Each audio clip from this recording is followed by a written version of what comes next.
How the hell did a designer of Christian video games end up creating a blockbuster horror franchise about homicidal animatronics? Five Nights at Freddy's 2 hits theaters this weekend, so here are some things I bet you never knew about the games and the first movie. The story behind Five Nights at Freddy's starts on May 17th, 1977, when Atari founder Nolan Bushnell opened the first Chuck E. Cheese restaurant in San Jose, California. Bushnell opened the restaurant to bring video games to a family audience, and he was also obsessed with Disney theme park animatronics, so he created his own animatronic mascot show in the restaurant. Chuck E. Cheese was a success and ultimately expanded and now has 677 operating locations. About a year after the first Chuck E. Cheese opened, Scott Cawthon was born in Houston, Texas on June 4th, 1978. Cawthon grew up in a devout Christian family in the 1980s where he became fascinated with video games and animation. In 1996, at the age of 18, he enrolled in the Art Institute of Houston to study computer graphics. After leaving school, he joined the Christian artists group Hope Animation and worked on faith-based video games and animated films for the next decade or so. He also taught himself to develop his own games using the Clickteam Fusion engine. But by the early 2010s, he knew he had to pivot because Christian games weren't paying the bills. So he tried to develop cheap secular games and free-to-play mobile titles. But those weren't financially successful either, so he took on programming gigs and retail work. In 2013, he took a big swing and put out Chipper & Sons Lumber Company. It was a resource management game starring anthropomorphic animals. Kind of like Animal Crossing. But Chipper & Sons was poorly received, and players and critics dissed the game over its creepy animal designs. They said Cawthon's animals looked like scary animatronic figures. This failure, along with his dire finances, sent him into a depression. Cawthon thought he had wasted his life pursuing video games and experienced a crisis of faith, saying either God didn't exist or God hated me. But then he reconsidered the criticisms he got on Chipper & Sons and thought rather than fighting them, what if he leaned into that feedback? If people thought his animal designs were creepy, that's exactly what he would give them, and so he started developing Five Nights at Freddy's, a horror game about murderous animatronic animals who haunted a Chuck E. Cheese-like restaurant called Freddy Fazbear's Pizza. Cawthon developed the game independently on the Clickteam Fusion engine. He released it on August 18th, 2014. Critics liked it. Today it has a 78 on Metacritic, and then it became a word-of-mouth hit when popular YouTubers started playing it. After that, Cawthon immediately started developing and releasing sequels, earning a Guinness World Record for most video game sequels in a single year. To date, there have been at least 28 Five Nights at Freddy's games total, including 11 main games, 7 spin-offs, 6 DLCs, and 4 troll games. And yes, Five Nights at Freddy's became a hugely popular franchise. The games have sold millions of copies, and in its first 6 years, Cawthon reportedly made $66 million. The franchise also spawned official novels co-written by Cawthon, short stories, graphic novels, tabletop games, and more. But maybe most importantly, Five Nights at Freddy's spawned a legion of hardcore fans, leading to thousands of fan games, a ton of fan art, and many theories about its lore. So of course, Hollywood came calling at Cawthon's door. The game creator actually first sold the movie rights pretty quickly. Warner Brothers announced it was making an FNAF movie in April 2015, just 8 months after the release of the first game. By July 2015, Gil Kenan was signed on to direct the film from a screenplay that he co-wrote with Tyler Burton Smith. But Warner Brothers ultimately put the project in turnaround, meaning it didn't want to make it and offered it up to other studios. So Blumhouse Productions took over in May 2017, and Gil Kenan left the project. Then in February 2018, Harry Potter and Home Alone director Chris Columbus came on as director. Cawthon co-wrote a new screenplay draft with his co-author of the Freddy's books, Kira Breed Risley, and he said it would cover the events of the first game. Producer Jason Blum said that they were eyeing a 2020 release date, but then in November of 2018, Cawthon announced he was throwing out his screenplay and writing a new one because he had a better story idea. This ultimately delayed the film again, and news updates on the movie then went cold for about 2 years. But in 2020, Cawthon said it was still in active development. By 2021, Chris Columbus left the project, and it should be noted that also in 2021, Scott Cawthon faced controversy when his political donations were revealed online. Cawthon had mostly donated to Republicans, including Donald Trump, and he then released a statement confirming his support for the GOP, explaining that he is pro-life. He also said he was doxxed and received threats of home invasion after his donations were made public. And also, another weird thing happened in 2021. Screen Media released Willy's Wonderland, a comedic horror movie about killer animatronics starring Nicolas Cage. Many fans were quick to point out its similarities to Five Nights at Freddy's. The movie then got a small theatrical release due to COVID, making just $457,000 against the $5 million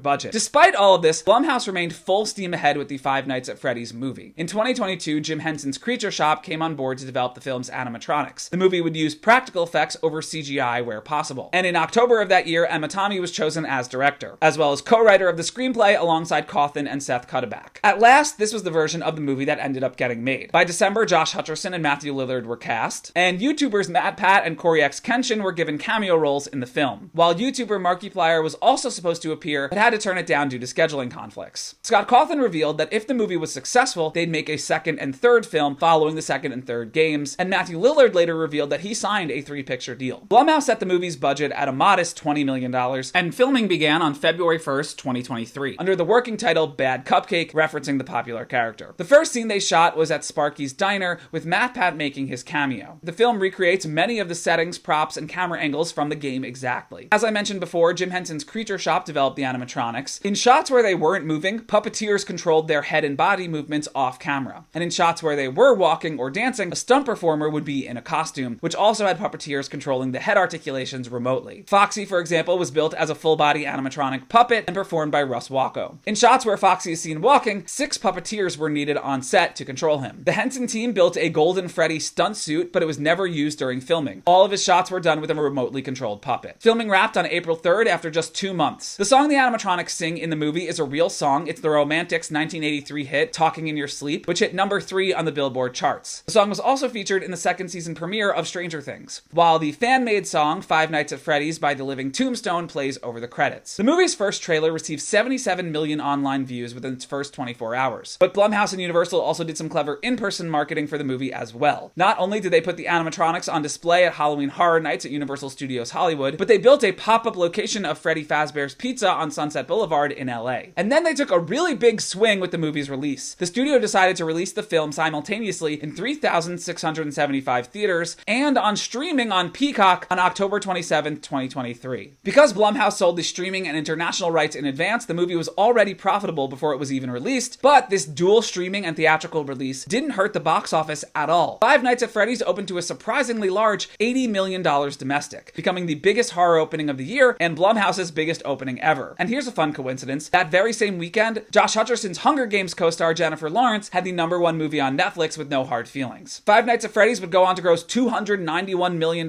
worldwide total, more than 14 times its budget, making it Blumhouse's highest grossing movie ever at the time. Deadline estimated that the movie turned a $161 million profit. Audiences loved it, giving it an A- Cinemascore in theater exit polls, but critics hated it. Today, just 33% of the 215 reviews assessed by Rotten Tomatoes are positive, and it's got a 33 on Metacritic off 38 reviews. Critics said fans would like the movie, but everyone else might find it muddled and not that scary. Mary Stuart Masterson was nominated for Worst Supporting Actress at the Razzies. That said, the movie was nominated for Best Drama Movie of the Year at the People's Choice Awards. And because you can't argue with money, Blumhouse eventually greenlit a sequel, though it did take several months. We got official word about Five Nights at Freddy's 2 in April 2024. The sequel shot in fall of last year, once again in Louisiana, with director Emmy Tommy, Josh Hutcherson, and Matthew Lillard returning. Also, Scott Cawthon is the sole credited writer on the sequel. The sequel got a release date of December 5th, 2025, this time premiering exclusively in theaters. Thanks for watching this video. If you've made it to the end, right, I always come back in the comments. For more movie histories, check out the attached playlist. I just did Jumanji. And for more pop culture news, subscribe to my newsletter.